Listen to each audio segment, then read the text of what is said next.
Hey you guys, welcome back to the I Use Time YouTube channel. Pepper and I are back today to talk about connections. It is another pillar of the life spectrum, and when Sophie and I talk about connections, we are really referring to relationships. So all the relationships you have in your life, from your love life to your family life, work life, social life. It's all of these encounters that we have with people and all of these relationships that we're forming and then I guess continuing to maintain. So it's a super important part of life because we believe ultimately we're all here to connect.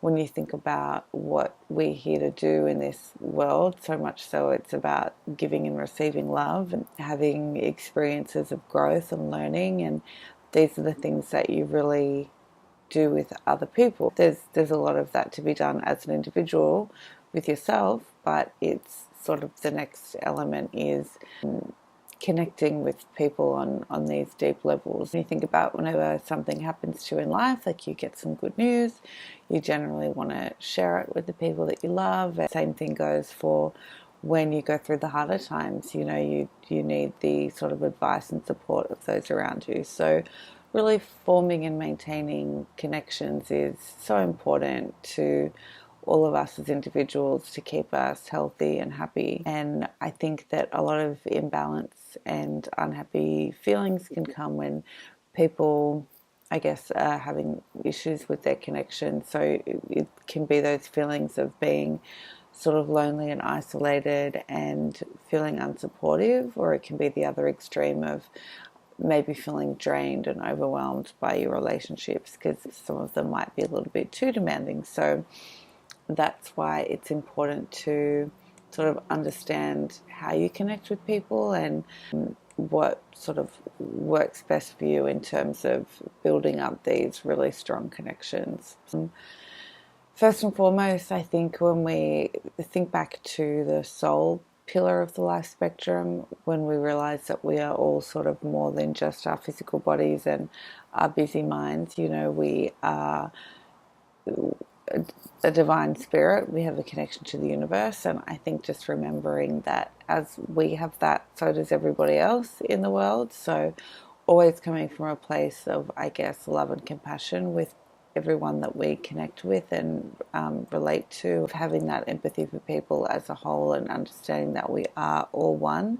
That can really help when we look at building on connections and being deeply connected and having respect and love for others. So it's a really good place to start when we think about approaching connection from that mindset. Even more so now, it seems like it's becoming more and more important to place some time and effort and energy on these connections, because with all of this technology now in our lives, we tend to be even more distracted. So sometimes I think we think technology is great because it's connecting us more, because we can all like reach out to our friends on the other side of the world and know what's going on in people's lives. We're also always constantly being distracted, so it's taking away from being in the moment when we are spending time with our loved ones and when we are trying to give people undivided attention. When you spend time with them, if you're constantly getting like text messages and emails and social media updates and getting tagged and things, it can take away from that moment of when you're actually spending time with a person. So it's really important to be mindful of that, and that's why it's also just a really good reminder to connect genuinely with people in person and in the moment, and bringing your present self is going to help you bring a lot more to your connections, and hopefully you lead by example, and then the people you spend time with want to give you back the same. So if we can always aim to be bringing our best self to spending that one-on-one time with people, then we know that we're off to a good start. Another point on connections as well is that there's a lot of evidence now that links back to addictions forming from a lack of connection in earlier years. People sort of forming connections with maybe substances or behaviors like shopping or gambling or social media these days. We're finding connection with those things rather than connection with people to make us feel better, or to, try and handle and deal with our emotions or cope with different emotions. It can be really interesting to look into that more, and if addiction is something that maybe you struggle with, or someone who might be struggling with addiction, maybe have a think about how they connect with the people around them, and if there's a way that proper connections with people could potentially help them overcome some of the issues surrounding addiction. It could be a really great place to start, because there just is more and more evidence that that is what drives those kind of behaviors, which is such a sad thing to think, is when people lack connection so strongly, that is, they can turn to really destructive behaviors. So it just goes to show how important it is. And connection as well, when we talk about the life spectrum kind of coming full circle, because we tend to start off with working on the mind and mindset and understanding, I guess, how the mind works in terms of having your conscious mind and your subconscious mind, and what drives your behaviors and the belief systems that you possess and how they affect you as an individual. So once you come to understand a lot of that about yourself, you then come to understand that if that's all true for me, then that's true for everybody else in the world. So you tend to develop a little bit more patience and a little bit more awareness of why people do what they do, or maybe react how they react, and that they're dealing with their whole set of limiting beliefs or behaviors that they've sort of subconsciously developed, and find it really hard to let go of. You sort of come to have a better understanding. The more you can understand yourself, the more you can then come to understand and accept other people's struggles, and that can just sort of bring a whole new level of tolerance to your relationships. And yeah, it's something to be mindful of as you're working on your mind. You can come to appreciate that later when you're understanding more about relationships, and why you might be encountering conflict and struggle in different relationships that you encounter. There's a lot to be said as well for perception versus reality.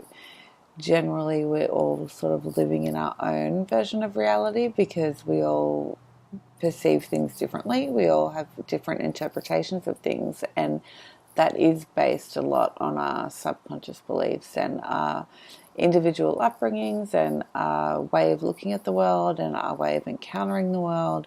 So when we do come across conflict, it's important to remember that we're 100% right in our view of the world, and by the same token, the other person is 100% right in their view of the world. So it's sort of more about, instead of fighting over who's right, let's both be right, because we both are perceiving it differently. So if you can accept that you're right, they're right, but let's look at bringing our perceptions to a point where we can sort of understand each other and why it is that there is conflict there in the first place. It can be a really cool thing to just keep that in mind, and to be totally aware of the fact that no one sort of has to be the winner or be right in any given situation, because ultimately you're both right, but you're also both kind of wrong as well. So it's okay to perceive things differently, but when you want to have these healthy relationships, it's important to just communicate and respect each other's views on reality, and then try and come together more and more. And sometimes that takes both parties working on their view of reality, because no one's is perfect. We're all flawed, and we're all perfect at the same time. It's just the way we're all built. So communication and respect are really the best ways to try and work through some of that stuff, and I guess not expect other people in your life to create the happiness and the life that you want. That comes 100% down to you, you can only expect anything ever of yourself, really. You can't have expectations on another person. So it's very much about relationships, I guess, enhancing your life and you enhancing the lives of people around you, but without a level of expectancy, because we can never control what another person is going to do as much as we sometimes like to think we can. All we can really control is what we want to do. When we say don't hold expectations on people, it's not to say don't hold standards on people of how you would like to be treated, and if someone isn't treating you the way you feel you deserve to be treated, you can always walk away from that relationship. You can make a decision that that is not a place you want to spend your time, and that person is not enhancing your life anymore. So you can choose to no longer have them a part of it. But it is to say, you can't rely on the people around you. You can't, like, you can rely on them hopefully as a support system, but you can't expect them to create your happiness and expect them to give up their happiness at the cost of yours. That's not what relationships are about. They're very much about being supportive, giving and receiving love, helping the individual grow, and experiencing life together. Choosing the people who are like-minded and who are on the same page as you, vibrating at the same frequency as you, and wanting to create with you and collaborate with you and do great things with you. They're the people you want to be around, and they're the people that you want to encourage more and lift higher and higher. And there's, always that saying of we are the sum total of the 5 people we spend the most time with. So it can be really important as well when you're talking about your own personal development and progression in life to consider the people who lift you up and inspire you and encourage you to be better and better, and then the ones who sort of are a bit more negative, maybe drag you, no, I don't want to say drag you down, it's a bit harsh, but the ones who more so sort of hold you back. That could be just a matter of having conversations with these people and trying to help guide them into creating better realities for themselves, and then you're both lifting each other up, and that becomes an even better thing. But just being mindful of the people that you spend a lot of time with have a huge influence on who you are and where you're going in your life, and your belief systems and what you're subconsciously moving towards and drawing into your life. They are just a few thoughts on connections, and like every other pillar of the life spectrum, it's huge, and it can take a lot of time and energy to have these really strong, beautiful relationships, but it's so rewarding at the same time. And yeah, I think I'll end that video there, but we will definitely share more and talk more about connections in the weeks to come. Thanks for watching. Bye, Pepper. Bye.